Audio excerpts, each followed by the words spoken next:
Dentro del comercio internacional existen ciertas normas y leyes que debemos de llevar a cabo. Una de estas normas es el pago de aranceles. Un arancel son los impuestos que se pagan por la importación de un bien. Estos están regulados por la Ley de Impuestos Generales de Importación y Exportación. Dentro de estos aranceles hay diversas clasificaciones. Existen dos principalmente.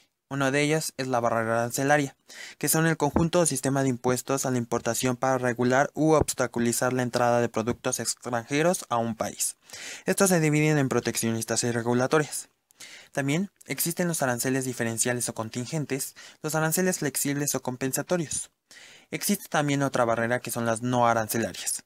Estos son cualquier tipo de barrera que no incluya o genere el pago de impuestos, y estos se dividen en cuantitativas y cualitativas. Debemos de recordar que cuando hagamos la importación o exportación de un producto, tomar las medidas. ¿Por qué es necesario realizar una clasificación arancelaria de estos productos? Pues bien, como todas las mercancías están sujetas a un proceso aduanal, ya sea para ser exportadas o para ser importadas, indistintamente requieren de cumplimentar requisitos fiscales.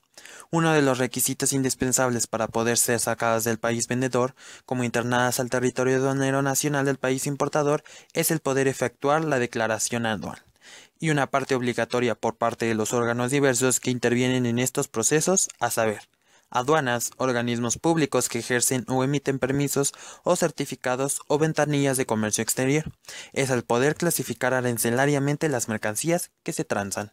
¿Por qué es importante conocer, seguir y aplicar las reglas Incoterms?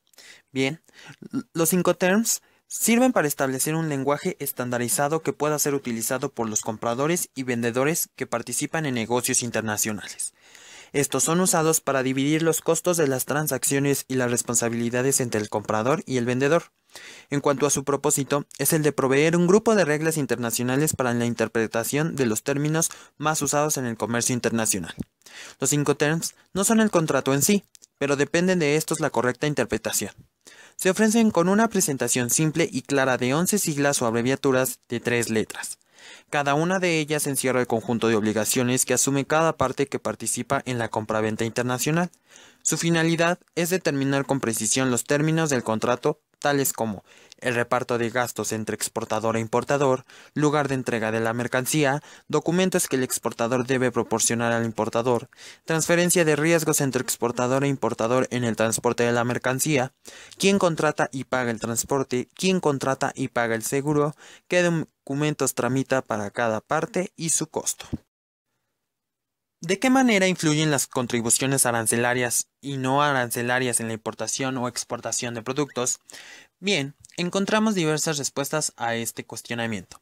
Las principales son: para corregir desequilibrios de la balanza de pagos, para regular la entrada de productos usados de desecho o que carezcan de mercado sustancial en su país de origen o procedencia, conforme a lo dispuesto en tratados o convenios internacionales de los que México sea parte. Hablando de México, de las regulaciones que debe de llevar. Como respuesta a las restricciones a exportaciones mexicanas aplicadas unilateralmente por otros países, cuando sea necesario impedir la concurrencia al mercado interno de mercancías en condiciones que impliquen prácticas desleales del comercio internacional. Cuando se trate de situaciones no previstas por las normas oficiales mexicanas en lo referente a seguridad nacional, salud pública, sanidad fitopecuaria o ecología. Esto sucede dentro de nuestro país, México, pero suponemos que esto también puede llegar a suscitarse a nivel internacional con las diferentes normas o leyes estipuladas de cada país.